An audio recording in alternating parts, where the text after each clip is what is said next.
En 1994, la TVCBF se retrouve à combattre son ennemi toujours, la précarité budgétaire.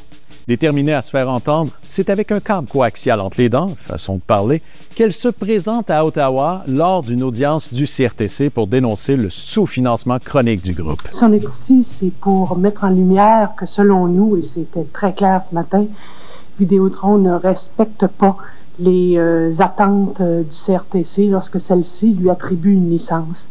Le CRTC, c'est l'organisme chargé de réglementer et de superviser la radiodiffusion et les télécommunications canadiennes. Donc, sur les 103 900 $ que Vidéotron prétend consacrer au canal communautaire, seulement 14 800 $ sont accordés à la télévision communautaire pour couvrir tous les frais relatifs à la production des émissions, excluant la mise en onde, la diffusion.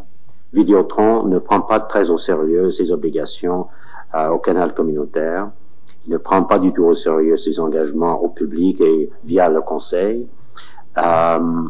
Et par conséquent, nous devons manifester un certain scepticisme devant de nouvelles promesses. On a eu un accueil très, je dirais, sympathique des commissaires, dont Keith Spicer, qui, pendant la pause, en revenant, il m'a vu puis il est venu me parler. Puis il m'a dit, Madame, mon collègue à côté de moi écrivait sur ses documents mensonges, mensonges, mensonges. On faisait ressortir des mensonges. La décision du CRTC, ça a été de dire à Victoriaville, normalement, vous devriez attribuer 5 % de vos revenus d'abonnement sur ce territoire-là à la programmation communautaire. Mais à Victoriaville, il va falloir que vous donniez 9 %. Ça fait que notre financement est passé, nous, de 15 000 $ par année à 150 000 $ par année. Ça nous a permis d'agrandir l'équipe, ça nous a permis d'acheter des équipements. À la télévision communautaire, nous avons deux grands mandats: couvrir et initier. Donner la parole aux gens qui la demandent et inviter les gens à la prendre. Couvrir ce qui se passe, c'est répondre aux demandes du milieu, et elles sont extrêmement nombreuses. Initier, c'est créer des émissions qui correspondent à notre mission d'organisme communautaire, des émissions au contenu qui interrogent, qui font appel au sens critique de l'auditoire. Là aussi, il y a un gros travail à faire. Évidemment, la programmation de la télévision communautaire n'est pas parfaite, mais toujours, à chaque année, à chaque semaine, nous cherchons à présenter un contenu qui se démarque en faveur des initiatives, des préoccupations, des priorités, des enjeux et des intérêts de la population des Bois-Francs. Nous cherchons à être collés le plus possible aux choses que vous faites, pour que quelque part, au petit écran, il y ait un poste de télévision habité par notre population. Ça a été, pour moi, personnellement, un tremplin vers la connaissance, la compréhension de comment ça fonctionnait, là, la réglementation en radiodiffusion, à quoi étaient tenus les distributeurs. Ça m'a donné beaucoup plus de connaissances, puis ça a permis, moi, de développer, je dirais, mon action plus large pour inclure dans les revendications des télévisions communautaires d'autres télévisions communautaires sur le territoire québécois. Fait qu'on est devenu une leader auprès des autres TVC et on a partagé avec ces autres TVC-là cette connaissance-là, ces habiletés-là aussi de défendre la place des télévisions communautaires sur l'échiquier de la télévision canadienne. Cet esprit combatif se propage un peu partout et en 1998, la télévision communautaire des Bois-Francs, c'est nous ça, et celle de Plessisville et de Thetford mettent sur pied la Fédération des télévisions communautaires autonomes du Québec. Mieux informés et outillés sur leurs droits, les télécommunautaires ont maintenant tout ce qu'il faut pour assurer leur survie pour les années à venir. Ça nous manquait de pouvoir parler avec d'autres gens qui faisaient le type de télévision qu'on faisait, puis qui le faisaient aussi avec la vision que nous, on avait, d'une télévision alternative, d'une télévision communautaire, une télévision où les gens peuvent participer, qui n'est pas simplement une télévision de professionnels. Puis ça, dans les années 90, ce qui s'est fait, c'est qu'il s'est bâti premièrement la Fédération des télévisions communautaires. Puis ça nous a donné beaucoup de force pour aller négocier avec le gouvernement. Puis j'ai l'impression aussi que le gouvernement du Québec aussi s'est lentement éveillé à notre réalité de médias communautaires. Puis commence maintenant là, à vraiment nous redonner ce qu'on a donné pendant tant d'années au milieu.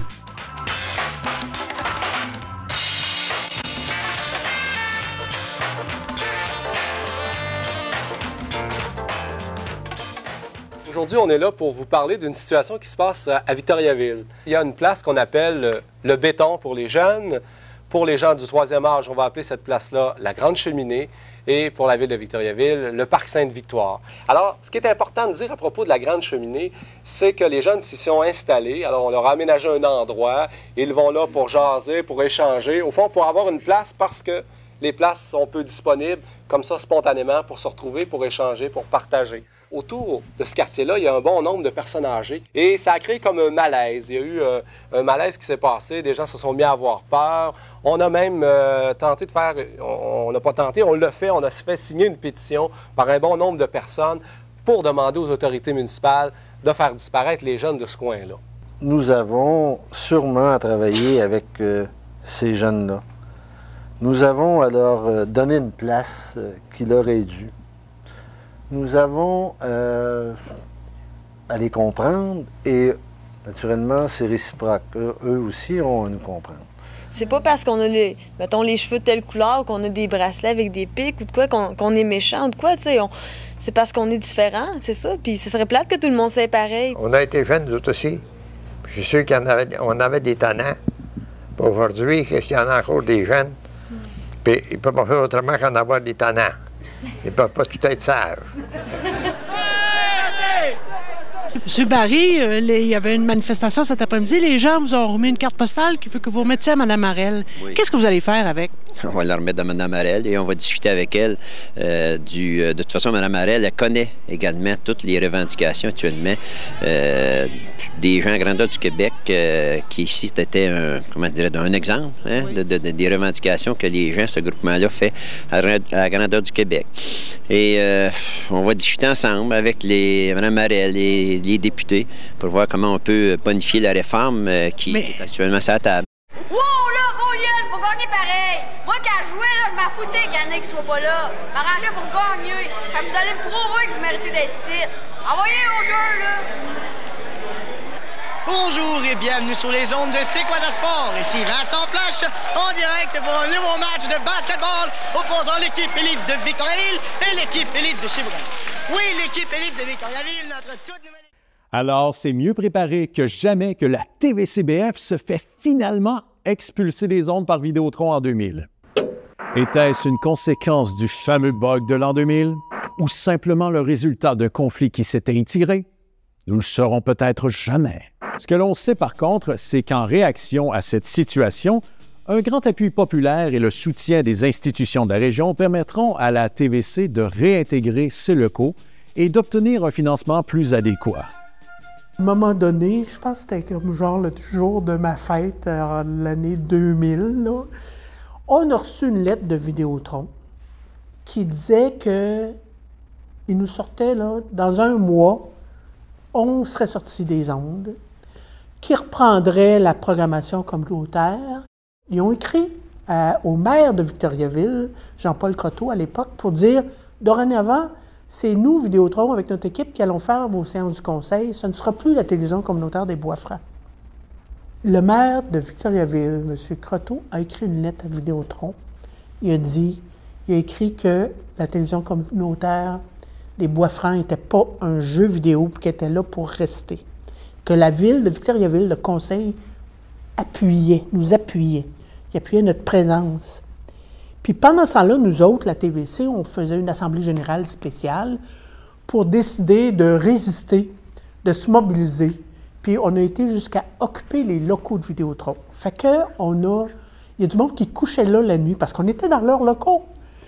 Fait qu'on avait du monde qui couchait là la nuit. Si jamais il y avait quelque chose qui se présentait, que quelqu'un était pour rentrer, pour nous sortir, changer les serrures, là, il y avait une chaîne téléphonique qui s'actionnait, puis en way.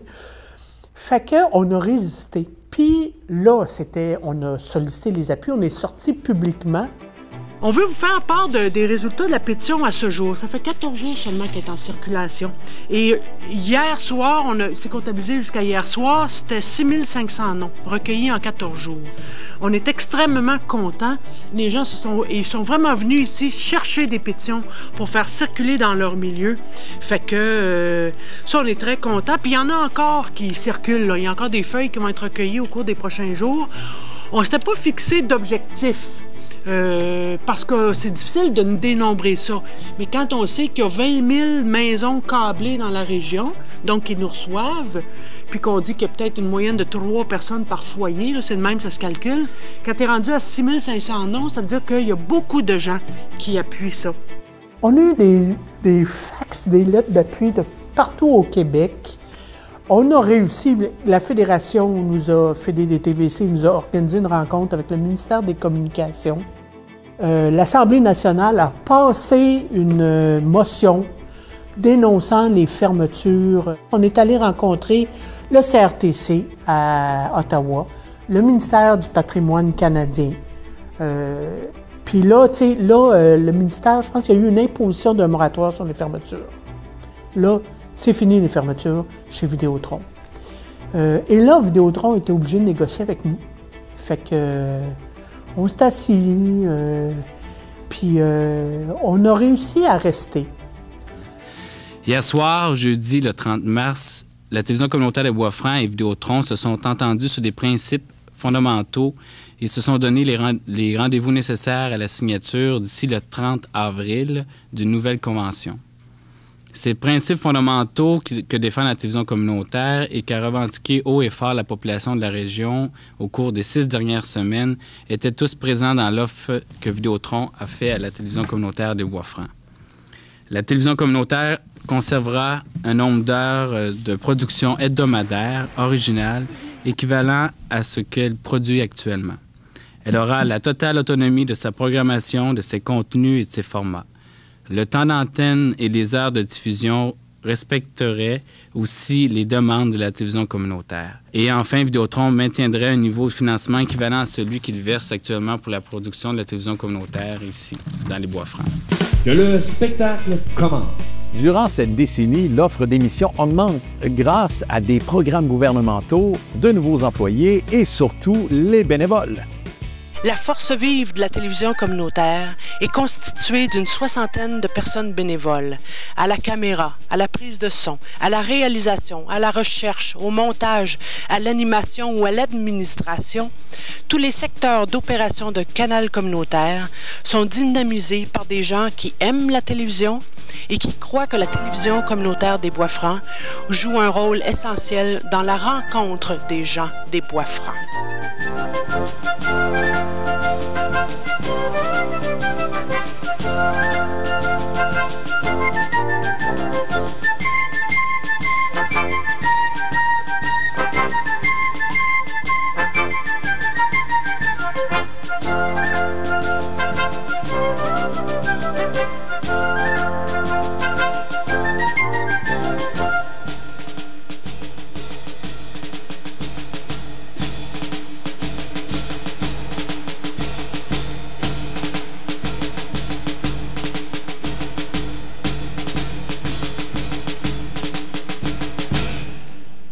La TVCBF décide de se moderniser et lance un nouveau concept d'émission, Folklore populaire.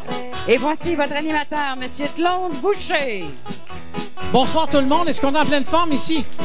Oui. Une émission qui deviendra l'un des plus grands succès de la TVCBF. L'émission en fera swinguer plus d'un durant plus de 25 ans.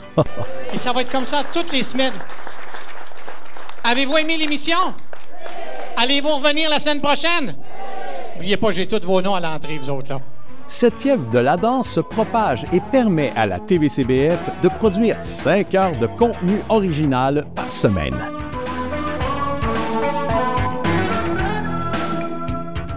Aujourd'hui, le 16 août 2001, le festival commence aujourd'hui. Et pour 4 jours de fête, tout le monde est excité. Saskatchewan, tu m'as pris ma femme. Dreesville, where have you been? In my heart you keep living. Dreesville, where have you been? In my heart you keep growing. Dit qu'on a un tu capotes, dit qu'on a un tu capotes, dit qu'on a un puis à la même heure que la tienne, rendez-vous compris. Miss Ecstasy est partie sans moi, sur un nowhere, à travers le temps. Je lui avais pourtant donné preuve de ma foi envers ses gestes. Comme cette année, ils m'ont demandé de m'impliquer dans le Festival Jeunesse, un festival que j'avais déjà été porte-parole avant même quand je commençais. Ouais. Puis ils m'ont demandé de m'impliquer, puis j'essaie de m'impliquer dans ces trucs-là parce que je trouve que c'est souvent le cas en région pour les jeunes qui font de la musique ou qui font de l'art, mettons, visuel, tout ça. Il n'y a pas beaucoup de ressources. Puis à Victoriaville, on est chanceux. Justement, l'équipe du Festival Jeunesse, ils ont vraiment un beau programme, je trouve, pour les jeunes, tout ça. Moi, je l'avais fait à l'époque, j'avais triplé. Puis je trouve que c'est vraiment... les gens de la région, il faut qu'ils soutiennent cette initiative-là parce que, bon, c'est pas facile quand tu fais de l'art dans des petites villes. C'est pas évident parce qu'il n'y a pas beaucoup de premièrement, il n'y a pas beaucoup de places de diffusion, il n'y a pas beaucoup de salles.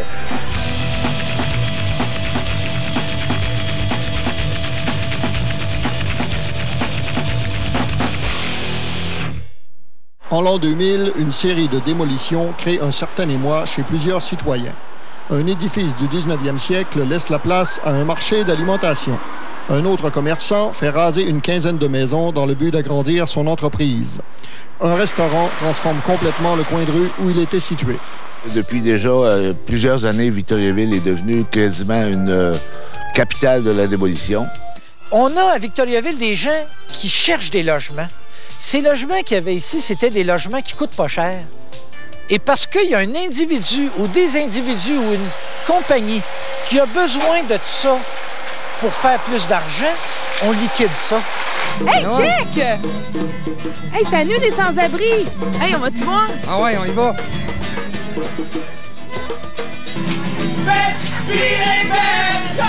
C'était un petit bateau sur bord du Pacifique, il y avait le capitaine, le millionnaire, son épouse.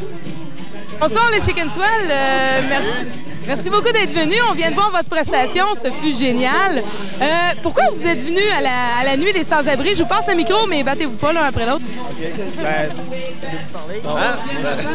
Moi, je trouve que c'est une très bonne cause, surtout à une température comme ça. Puis il y en a qui savent pas qu'ils sont dehors. Ben, il y en a qui, je veux dire, il y en a qui sont au chaud présentement. Puis en tout cas, ils ne voient pas vraiment qu'est-ce qui se passe dehors. Il y a du monde qui ne sont pas tout le temps chanceux dans la vie, puis c'est cool que comme ça, tout le monde peut s'aider, là. C'est ça que ça veut dire, ça. L'union fait la force. Yes!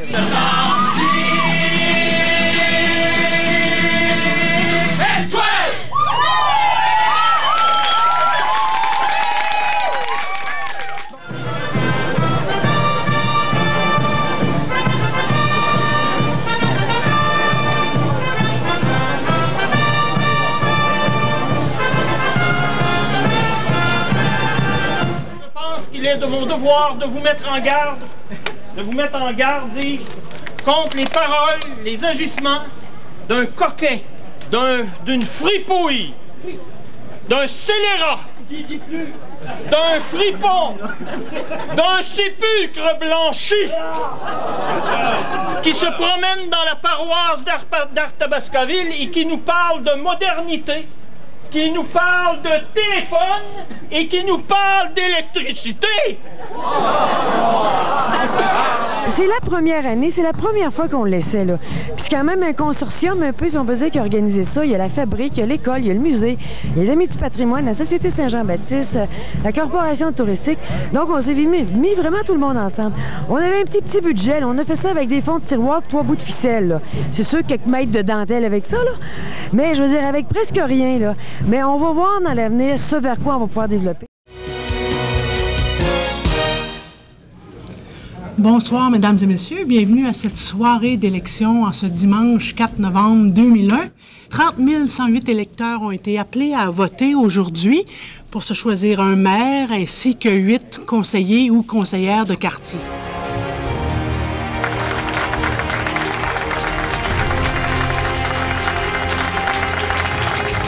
Demain, il n'y a que des Victoriavilloises et des Victoriavillois. Nous en sommes et nous allons faire la preuve que Victoriaville sera un pôle de développement incontournable dans la région 17. Ça, c'est une promesse. OK, dans 5, 4, 3, 2, 1. OK, vous êtes en onde, les amis. OK, vous êtes en onde. Et puis Marie-Frédéric, nous avons la G59. Vous voyez, je paye sur le petit bouton, les gens à la maison voient le G59. Après ça, OK, on enlève la boule. D'accord, et maintenant, le B6.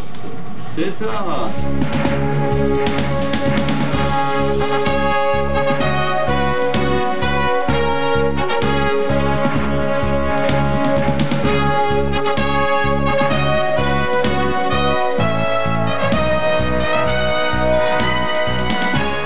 On est maintenant rendu à Terre des Jeunes. Bien, ça implique qu'il y a eu beaucoup de changements au niveau du parcours. Les distances ont demeuré à peu près les mêmes, mais on passe par de nouveaux sentiers.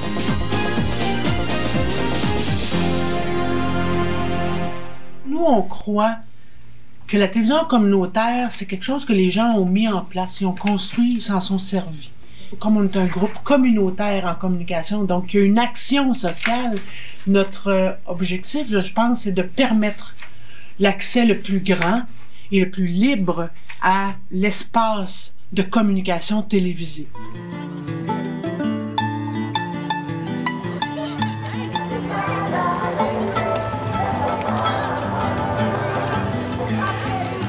Une grande mobilisation de toutes les femmes, une occasion mondiale, hein, c'est pas rien, de prise de conscience de la situation des femmes partout dans chaque pays, avec ce que ça veut dire de ressemblance dans les situations de discrimination, d'inégalité, d'exploitation.